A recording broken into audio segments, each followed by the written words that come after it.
ever heard of the game Test Drive Eve of Destruction? It's the 18th installment in the Test Drive franchise, a series that, admittedly outside of this game, I've played very little of, but the few titles I have tried never really managed to grab me. Test Drive? What kind of name is that anyway? It makes it sound like the game you're getting is just a demo, a taste of a larger experience. A test drive, if you will. Which, in the case of Test Drive Eve of Destruction, isn't entirely untrue. It does leave you hungry for more.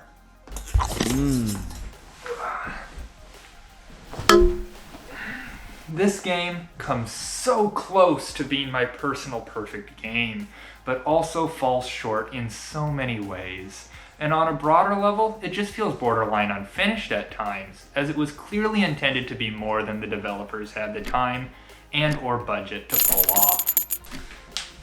Test Drive Eve of Destruction, which for both my sake and yours, I'll be shortening to Eve of Destruction or just Eve from here on out, brings small-town demolition-style racing to the living room.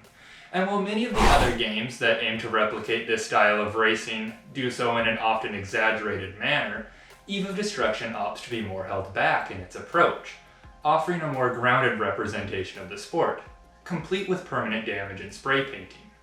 It's still definitely not a fully realistic representation, but it understands that at its core, demolition racing is just pure unadulterated fun, and you don't need to exaggerate that for it to remain fun with a controller. I think the driver interviews perfectly sum up the experience this game aims to replicate, and that this game, and the style of racing it represents, really don't need to be analyzed any deeper than this. It's fun. It's fun to get hit. It's fun to hit. It's thrilling. I mean, you can't beat it. But if you care to stick around, let me attempt to analyze this game and see if I can come to a better understanding of why exactly I've played through it so many countless times. And see if let me attempt to analyze this game. I want to send out a special welcome to the fine folks and our very dear friends from Monster Games. Without them, you wouldn't be here today.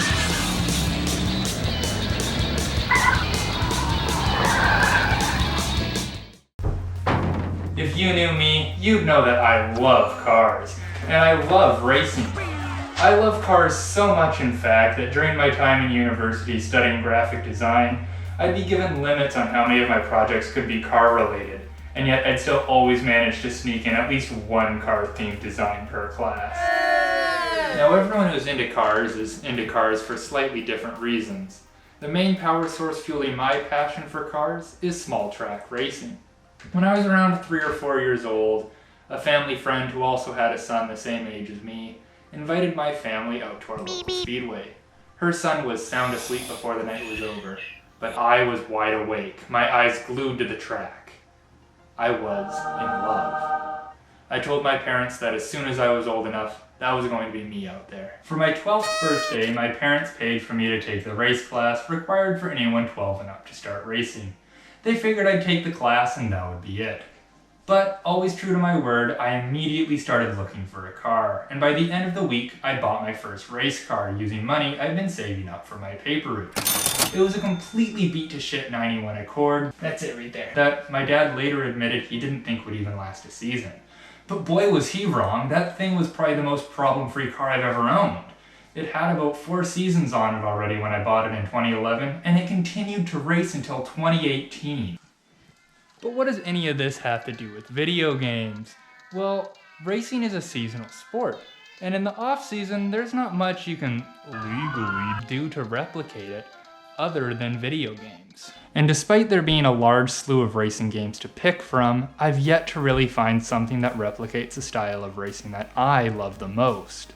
The majority of racing games are designed under the assumption that players want to drive cool, exotic sports cars around grand swooping tracks or city streets at outrageous speeds. But I want to drive low-power economy cars to their absolute limits on a track that isn't even a half-mile long. Also while in university, I took a class on analyzing video games as an elective. One of our projects was to create a game design document. I took this as an opportunity to create something car related. This wasn't a design class after all. There was nothing my profs could do to stop me. But also as an opportunity to finally lay out the ideas I've had swirling around in my head about how the experience of small track racing could be replicated in a video game. I'm not going to go over the entire document, but I will give a relatively brief overview of how the game would play. If there are any talented and ambitious developers watching this who are also into small track racing, hit me up. I don't think I really have any useful skills for game development, nor do I have any money to fund a project like this, but I have a clear vision, so that's gotta count for something, right? Anyways, let me introduce you to Grassroots Racing, the game that brings small track racing to the big screen. In the game, the player starts with just enough money to purchase a used race car that's already had a few seasons under its belt, off of Greg's List, a fictional version of Craigslist where the player can purchase used cars and parts. Once a car eligible for one of the entry-level classes has been purchased, the player will compete in races to gain cash, reputation, and points. Reputation controls how sponsors and other drivers see you. Gain a negative reputation through rough racing and non-contact classes, breaking rules, or performing poorly. And gain a positive reputation through clean racing, following track rules, and winning races. Cash can be earned in two primary ways. You can sign deals with sponsors, or be awarded cash as prize money for competing in certain events and races. Players will also receive a small check bi-weekly to help them afford to continue to race. Cash is used to purchase cars, car parts, tools, and other upgrades. Points are determined by race performance, with separate point pools per class and track. Points are determined by your final position, with additional points for each spot you finish ahead of your starting position. Each class you race in will have a separate season leaderboard, and if you finish this season in the top 3, you'll receive cash rewards and a positive reputation boost. Hey, did you know the game can be played either as a single-player campaign or online, and that the gameplay of both is more or less the same and virtually endless, with the player only having to stop when they run out of money or decide they've had their fill? All of the player's items, cars, car parts, tools, etc., are kept in their garage. When attending a race night, players need to decide which cars to bring to the track, and which tools to bring in their toolbox. Once at the track, any parts or tools left behind will be inaccessible. What can be brought to the track is limited by what sort of trailer the player has, and the size of their toolbox. Players can pay to upgrade their trailer, garage, and toolbox size as they progress through the game. In the career mode, the player can choose to browse Greg's List, work in the garage, find sponsorship, or attend a race night, being able to run in as many events as they want or can afford to. While in the online mode, the player can choose to race at up to 3 tracks per in-game season, with each track featuring a slightly different oval layout, and some including additional courses like a full-size figure-8 track or a road course. Each track has a different season schedule, with some classes racing more frequently at some tracks than others. Race nights aim to fully simulate an actual race night at a real speedway. In between their races, players can walk around the infield and interact with other players, work on their cars, or simply watch the other races that are taking place. Managing your time between races is important, since you have to do all repairs to your car manually, in a fashion similar to Mechanic Simulator. In the single-player career, the race nights function the same, only other racers are NPCs. And to streamline the process, you can skip ahead to your next race if you don't have any work to do on your car in between. Maintaining consistency and attending as many race nights as possible is key to finishing the season at the top of the leaderboards. One of the biggest issues I have with the current selection of racing games on the market is the lack of stakes. Overdriving is commonplace and almost encouraged, as you are often required to place first in each race if you want to advance. With very few laps to take the lead, it's very rare for me to experience any real side-by-side racing. I don't feel incentivized to actually race well, so instead of following behind a car that I know I'm faster than, and then passing when they make a mistake or leave me an opening, I rush my way to the front of the pack as quickly as possible by any means possible. And then, once you do have the lead, mistakes are rarely punished. In grassroots racing, I would aim to solve these problems by 1. Having permanent damage that needs to be repaired by the player. If you know that you don't have the time or money to make repairs to your car, you're going to be more conscious of this while racing, and less likely to plow through the field to take the win. This also helps make wrecks feel significantly more impactful, as they carry with them real consequences. 2. Having set schedules and class registration. With players only able to attend events at up to 3 tracks per online season, they would be incentivized to attend as many events as possible to remain competitive within the points pool. This means you will have a relatively consistent field of cars, you'll be able to learn each other's driving styles, you'll become more familiar with each track's quirks, and you'll be seeing the same people each week, so it's better to try and avoid making enemies by overdriving. 3. Having incentives to finish well, but no required placements to continue. Even the best drivers don't win every race, especially if they are in a field of fairly evenly built cars. Sometimes you screw up and wind up finishing poorly, and in many games that would mean you need to restart that race and try again. Not so in grassroots racing. A poor race finish just means you'll need to try harder next time to make up for any lost points. But in early seasons, you likely won't be fighting for the top 3 in points anyways, and sometimes just making it to the finish line will be a success. In real life, it takes a lot of practice and patience to find success on the track. I've been racing at the same speedway for 12 years, and I'm still figuring out new lines, strategies, and adjustments to how I set up my cars. If I was required to win every race to get to where I am, I wouldn't be here. Now, obviously, having races take place at set times does remove some of the convenience that video games typically bring. But I think the benefits of this system outweigh the inconvenience. And hey, this is my dream game. It doesn't have to have mass appeal. It's probably never going to exist anyway. Besides, if you really want to just sit down and hop into a race, that's what the single player campaign is for. Since a game like this is yet to exist, I guess this would be targeting a pretty niche market. I mean, I know a lot of people that would be interested, but my sample size isn't exactly representative of the general population, and maybe somewhat skewed in the game's favor. And yes, I know that iRacing does a lot of what I just asked for, but the subscription service model makes me slightly uncomfortable taking the plunge, even though I know it'd be worthwhile for me. It also doesn't feature permanent damage or quite the same level of stakes that I'd like to see, but that's kind of beside the point for this video. Because isn't this a video about Test Drive Eve of Destruction? Well, if you've played Eve before, you'd know that it too fails to meet most of the criteria I just laid out. So why did I spend all this time talking about an imaginary game that will never exist? I don't know. I just wanted to tell somebody about it. I'm very lonely, okay? And I've got all these ideas and nobody to talk to. No one ever listens to me. But I think the main reason I wanted to talk about this first is because it gives a pretty clear overview of the aspects of racing that I find are so often missing in video game adaptations of the sport. Granted, a lot of that is probably because most racing games aren't aiming to replicate small track racing. And while Eve of Destruction does capture a lot of the same feelings that come with small track racing, it also focuses much more heavily on demolition racing than quote-unquote real racing. I think in many ways, NASCAR Dirt to Daytona actually comes a lot closer to meeting the criteria to being my perfect game. And yet, this isn't a video about Dirt to Daytona, is it?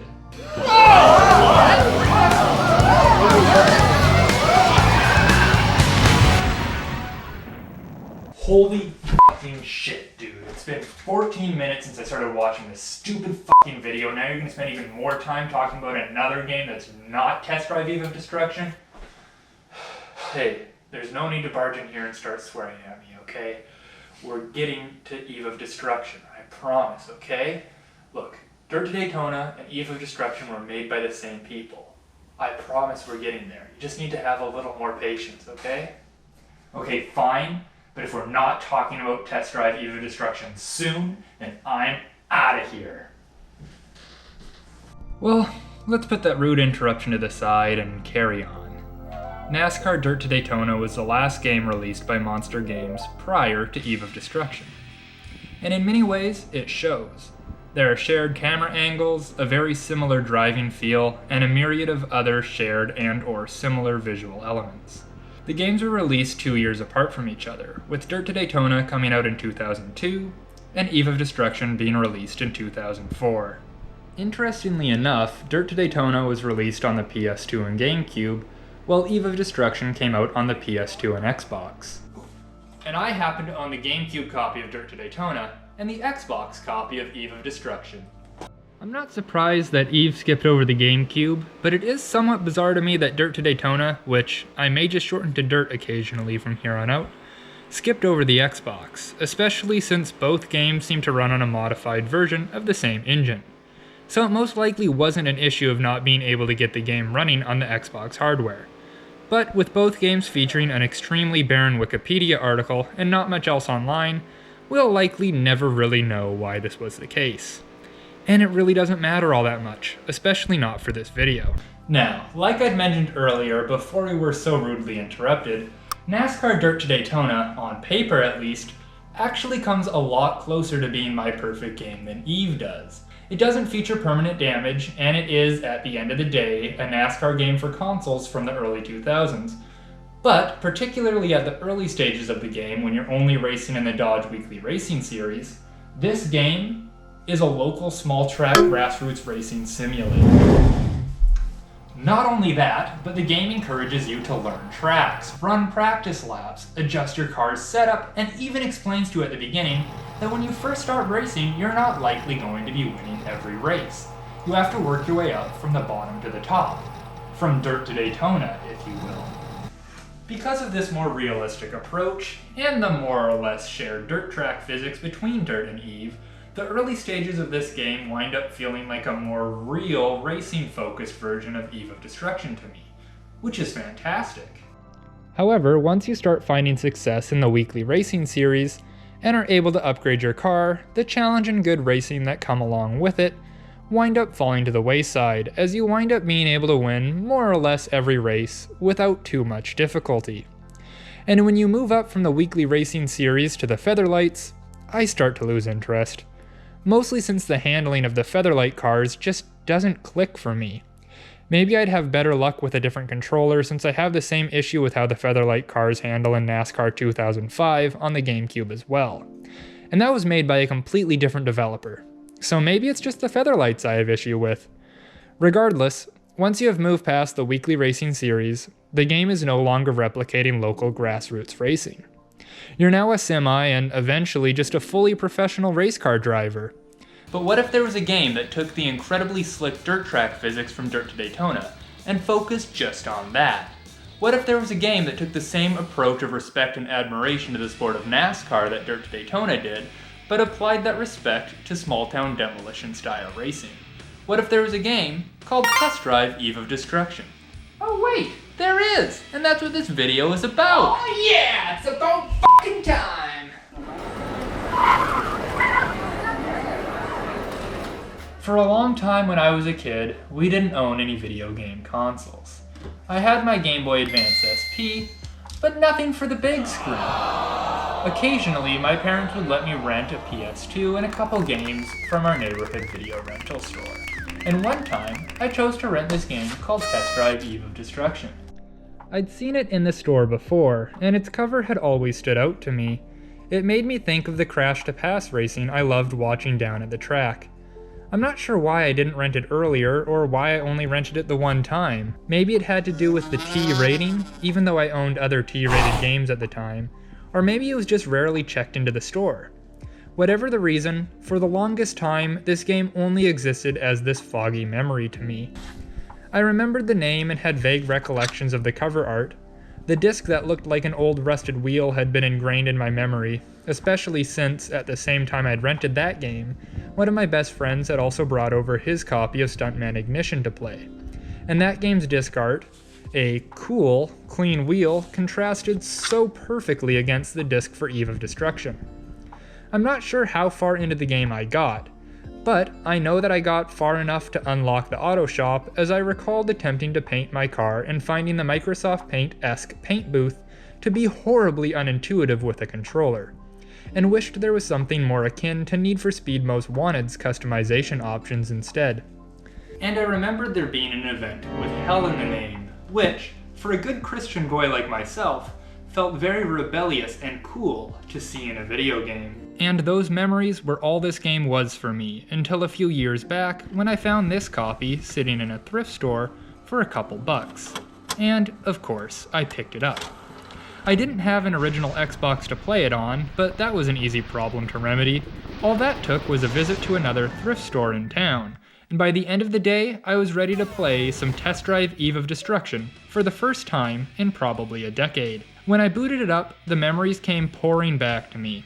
It amazed me just how much of this game had remained ingrained, hidden in the back of my brain, and how much of it I could recall from just that one weekend as a kid. So yes, nostalgia does play at least a small role in why this, of all games, has become my comfort food when I'm missing the race season and looking for a legal alternative.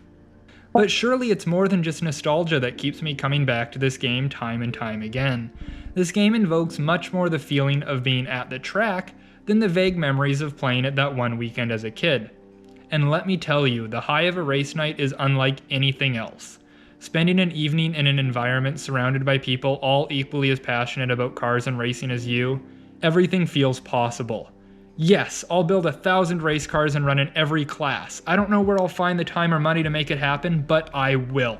You're so in the moment during a race that it's rare to even form memories. If I didn't record my races on my GoPro, I'd have next to no recollection of what actually happened. It's amazing. When do you ever get the opportunity to be that in the moment? So when a game comes even remotely close to capturing those feelings, it's something special.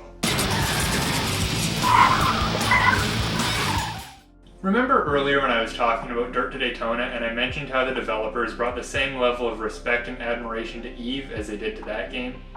Well, not everyone has the capacity to see that, or even recognize that there is something to be respected here. As evidenced by this review by Ed Lewis of IGN from 2004, who summed up this game by saying, "The basic concept for the game is this.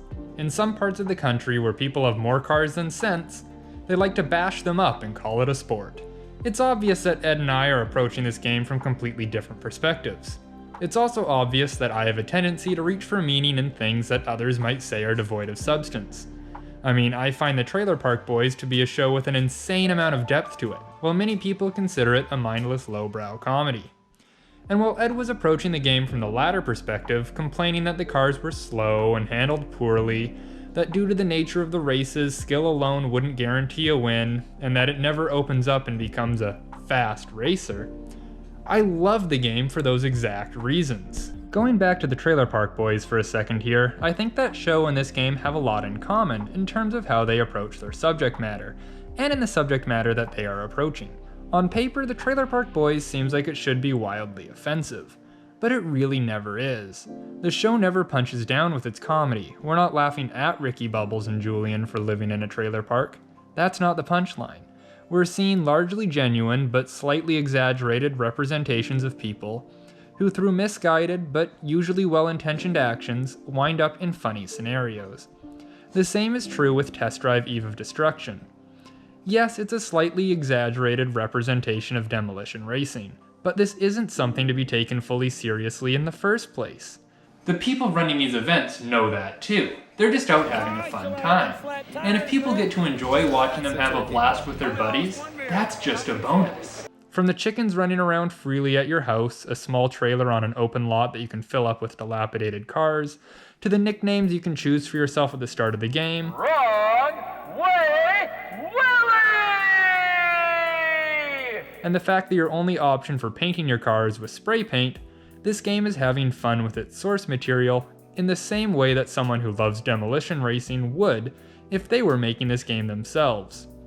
Which, honestly, with the driver interviews and in-car footage, it seems like the developers may very well have at least gotten one night of racing in themselves. They can clearly see just how fun and silly all of this is. And I love that there are driver interviews in this game. I feel like just the fact that the developers took the time to go to at least one race night and talk with the people behind the wheel really helped elevate this game to another level. and plays a huge role in why it manages to capture the feeling of a race night so well, because the developers knew what that feeling was that they were trying to capture.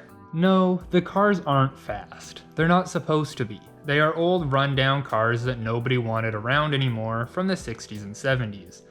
Which means they are largely Malaise-era cars, bogged down by restrictive emission controls and heavy bodies. And they are exactly the types of cars that would have been ran at an event like this in the early 2000s. Many other games that approach this style of racing, like Flatout, allowed you to upgrade your car and run on large open tracks at high speeds. EVE doesn't do that, with the exception of the final track, which winds up feeling completely out of place. But we can just forget about that for now. It otherwise stays relatively grounded within reality. Even the fastest cars are not insanely fast. And while yes, you can do minor upgrades to your car, you'll never have a performance beast on your hands, because you most likely wouldn't in real life. These are races that cars go to die in, and there are a million other racing games you can play if you want to drive fast cars fast. But there really aren't very many that let you drive slow cars fast in a manner that feels as right as it does in this game. And while some players or reviewers might have been turned off by the slower nature of the cars, this actually lends itself to much more realistic racing.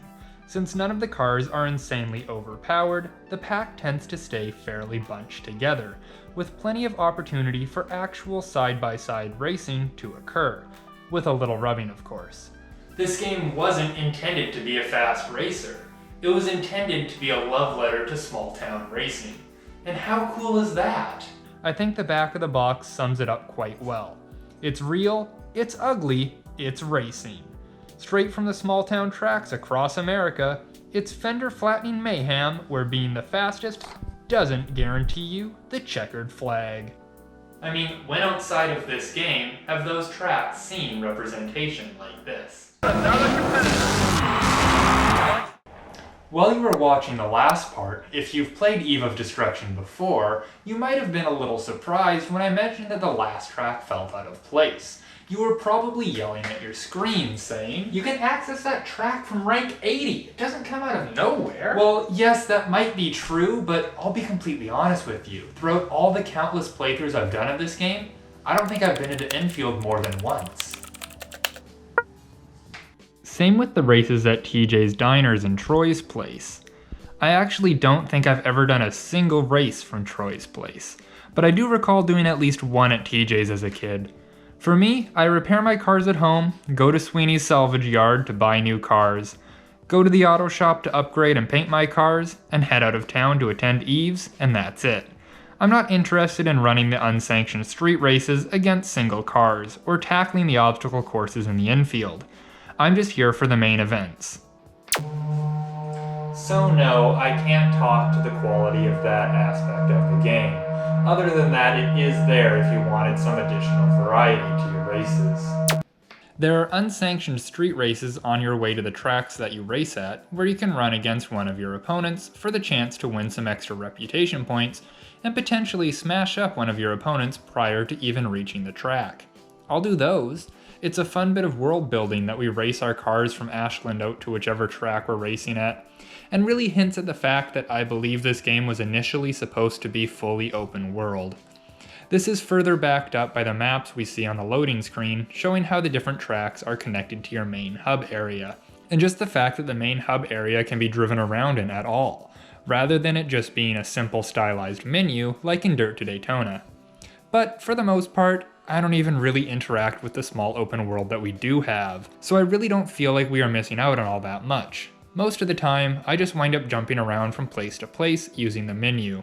Although, maybe if the world had been more developed, this wouldn't be the case. But what even is our goal in this game? I've talked a lot about how it captures the feeling of small town racing, but why are we racing? Just for fun? Well, mostly, but not really. Your goal in the campaign is to become the #1 ranked driver in Ashland. The menu when you're at your home lists this as your current goal, but it is, in fact, your only goal. Again, the wording in this menu suggests that there were plans for this game to be bigger than it is. You compete in events to gain reputation and work your way through the ranks, Once you've gained enough reputation to claim the #1 spot, the final event is unlocked, and if you can win that, you've beat the campaign. And if you're anything like me, that's an invitation to do it all over again. Anybody could jump into a derby car, but to be competitive, it's a completely different thing. This game isn't just a clear-cut racing game with a flair for the destructive, however. Perhaps the main reason that I keep coming back to it is that it features a permanent damage mechanic. This goes a long way to making hits feel much more impactful, and adds a decent layer of strategy to what might be considered by most to be a largely mindless style of racing. The way that this works is fairly simple in execution. I do wish that there was slightly more depth to it, but I'll take what I can get. I wish that we saw changes to how the car handles and drives, since, as is, your car feels the same regardless of how much damage it has taken. The only real difference is cosmetic. The body will be a little more beat up, and you might have white or black smoke coming from the engine. It would be nice if I actually had to protect my radiator from getting damaged during demolition derbies too, rather than just choosing to do most of my hard hits in reverse because I want to play the game authentically. Each car has a health bar that lowers the more damage it takes. The more you race the car and the more beat up it gets, more and more of that health bar will be grayed out, meaning that some damage becomes irreparable. While this never really becomes too big of an issue, it does mean that you can't hold on to cars forever, as after enough races, even fully repaired, you'll only be able to recover half of your health bar, maybe even less. While a simple system, it goes a long way in adding depth to the game. You are limited to 4 cars at a time, so there is some strategy in deciding which cars to keep and which to sell. I typically try to have 2 heavy hitters for demolition events and 2 faster cars for races. This way I can try to avoid needing to repair a car while out at an event. Repairing your car costs money, and more expensive cars have more expensive repairs. So it's best not to spend all your cash on a fast car if you won't be able to afford to fix it back up after a race night. Repairs cost significantly more when you're out at an event too, so it's in your best interest to ensure all of your cars are fully repaired before heading out of town, and to try and avoid having to make any repairs during an event. But of course, that isn't always possible. The permanent damage mechanics complement the other systems in this game tremendously well, those being the hit system, cash, and reputation points. Cash and reputation points both work very similarly. You are awarded cash and reputation at the end of an event based on how you performed in the different races. You'll receive additional cash and reputation based on how many hits and kills you rack up too. So what are those? Well, there's this bar in the bottom right-hand corner of the screen underneath your speed reading and current gear, which I'm not too sure why it shows you that since there's no option to play with a standard transmission. It also shows the clutch pedal in the first-person perspective, despite, again, not being able to play with a standard transmission. But that's besides the point. You see, there's this little bar in the bottom right-hand corner of the screen that fills up as you dish out damage. The harder you hit a car, the more that bar will fill up. Fill it up completely and you've achieved 1 hit, and the bar will reset. Continue throughout the event to rack up hits to gain additional reputation points and cash bonuses. Next to that bar is the kills counter, which is pretty straightforward. It just counts how many cars you've wrecked during an event. This also gives you additional reputation points and cash bonuses once the event is all said and done. Now, admittedly in practice, the game is easy enough that the permanent damage mechanic never becomes too much of a problem, and you really don't need to employ that much strategy to the cars that you keep around. But it definitely is one of the main things that stood out in my memory of that weekend all those years ago, and keeps me coming back now.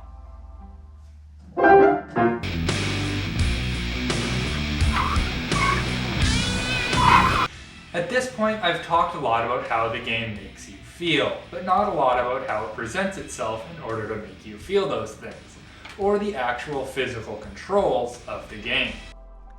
Graphically, it's not exactly pretty. It does fall under that slightly brown-hued look that most realistic games from this era wind up falling under. But to the game's credit, we are mostly racing on dirt tracks, where things are dirty and brown, so that does track at least. Overall, the game looks about as good as you could expect a game of this nature and from this time period to look. It's not one of the most impressive looking games on either the PS2 or Xbox, but it's not one of the ugliest either. The car models themselves perfectly replicate the look of the cars that they are aiming to represent. There are rust holes in the body and little bits of damage everywhere. The damage models, however, are surprisingly subdued for a demolition racing game. I often find myself feeling like my car should look more beat up than it does. But then again, I often wind up feeling that way after a race in real life too. An effective use of texturing to imitate crunched up metal helps ensure that hits always look like they've left damage, even if the car model has remained untouched. Body panels will also fall off after taking a certain amount of damage. And while the doors falling off bothers me since there's no way a car without doors would be allowed to remain on a track during a demolition event, at least not with a driver inside, it goes a long way in helping it feel like your car has taken as much abuse as has been thrown at it. The only thing missing from the car models is the safety equipment. I wish that they featured some sort of roll cage. Even just a single upright post behind the driver's seat would make them look even better in my opinion. If the cars had door bars and other signs of reinforcements, particularly after you've done the chassis reinforcement upgrade, that would be awesome too. But I'll settle with the realistically dilapidated models we have, since I really don't have much of a choice now, do I? And while as a kid I wasn't the biggest fan of the Microsoft Paint-esque paint booth, I really like it now. Yeah, it controls a little awkwardly with a controller and makes any intricate design nearly impossible, but it's also a lot of fun, completely uncensored, and fits the atmosphere of the game perfectly. In terms of sound, this game features a whopping 7 tracks. Okay, that's not a lot, but thankfully for me at least, I find them to perfectly suit the game, and to be pretty enjoyable songs in their own right too. Monster Games had 3 potential directions they could have gone with the music: country, classic rock, or punk, and I'm glad they went with the latter. Sure, you're going to hear the same songs over and over again, but I don't know, I've never found that to be much of a hindrance. Though, if you don't find the track selection to be enjoyable and to suit the mood of the game as well as I do, then I can easily understand how the limited selection could become annoying. The engine sounds are nothing spectacular, but they get the job done. More of note are the crash sound effects, which work really well in conjunction with the occasional screen shake and controller vibration. There's also an announcer who reacts to what's going on during the races. I can broadcast races all day, every day. Isn't that great? In many games, this could become annoying quickly. And well, yeah, you're going to hear some of the same voice clips repeated multiple times, sometimes even in the same race. I am constantly amazed at just how many different lines were recorded.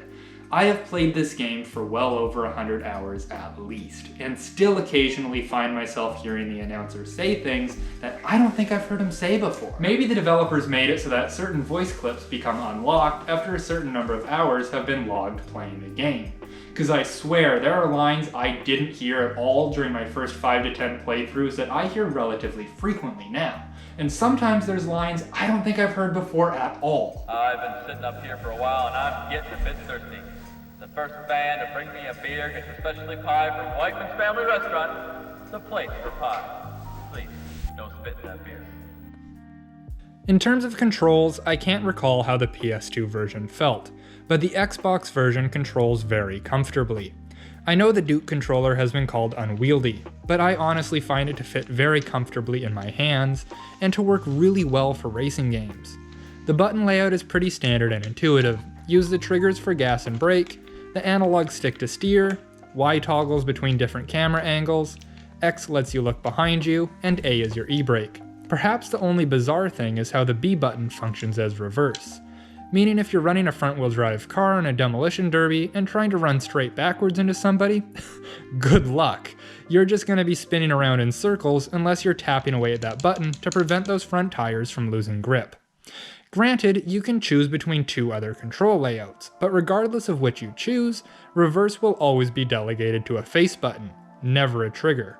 And I find myself preferring to just stick with the defaults. Controller rumble is also used to great effect. It will gently vibrate when you lose grip, and shake violently when you get whacked, which, combined with the screen shaking, sound effects, and knowledge that your car only has limited health, really helps give weight to hard hits.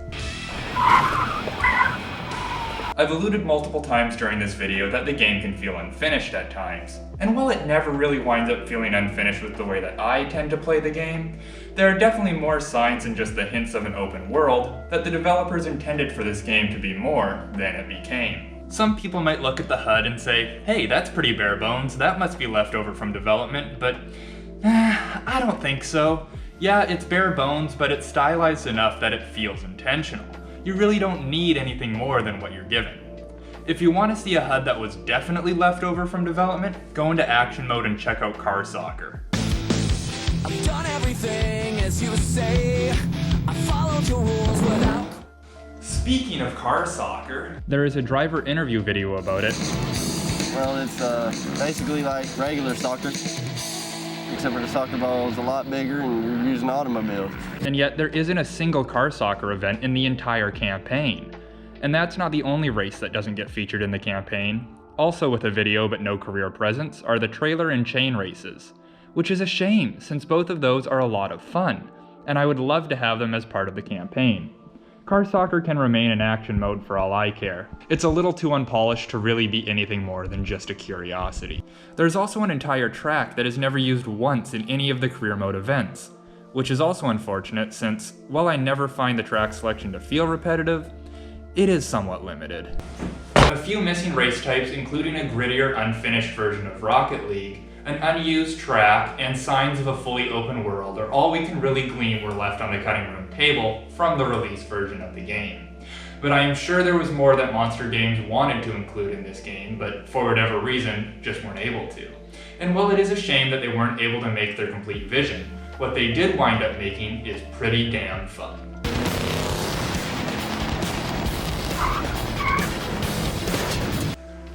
Well, I think I've talked enough about Test Drive Eve of Destruction for now.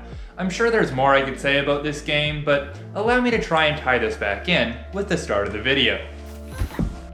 Remember when I spent 11 minutes talking about an imaginary game under the premise that doing so might help me explain why this game feels so close to being that perfect game, despite not actually meeting that much of the outlined criteria? Well, I think the bulk of it falls on the shoulders of the permanent damage mechanic. That alone adds an element of realism that so few other games include.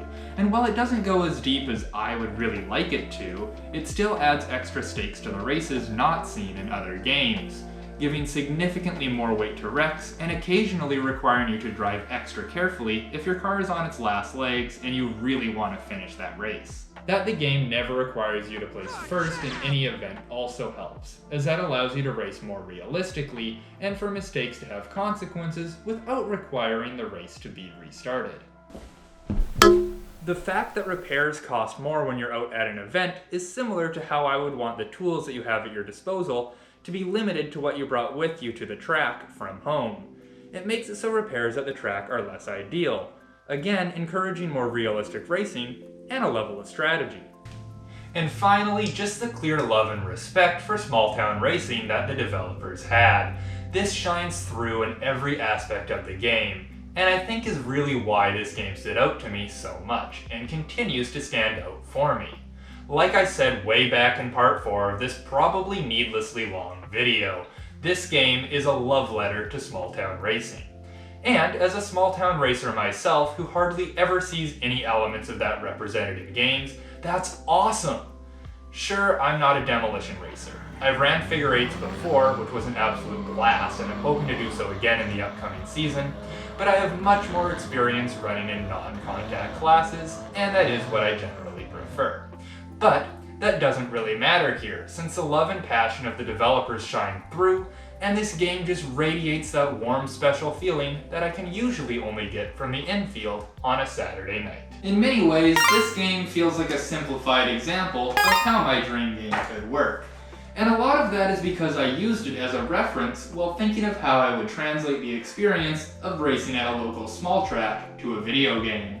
So there we are. I guess the answer to why Eve of Destruction feels so close to being my dream game is because my dream game was based on it.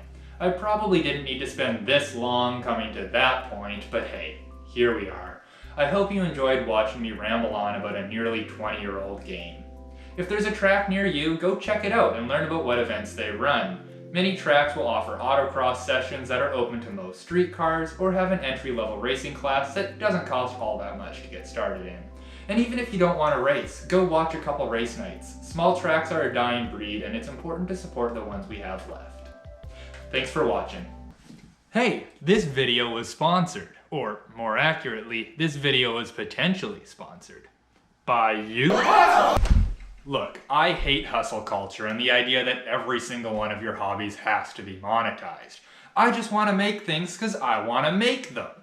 They say that if you do what you love for a living, you'll never have to work a day in your life. But I say, if you do what you love for a living, then all the reasons that you loved that thing will just be slowly destroyed by the monotonous horrors of capitalism. On that note, want to give me some money? I've been working on this video for about a month now, and it has been so freeing to find myself motivated and completely caught up in the act of creating. This is really the first large ongoing project that I've been this sucked into since, well, high school art class. My days off have been spent almost entirely just working on this, and I found myself thinking how fantastic it would be if I could do that more often. If those fully creative days weren't just once or twice a week and needing to be carefully balanced with life responsibilities and spending time with people I care about. And if I wasn't largely needing to find the time to spend on this in the evenings after work.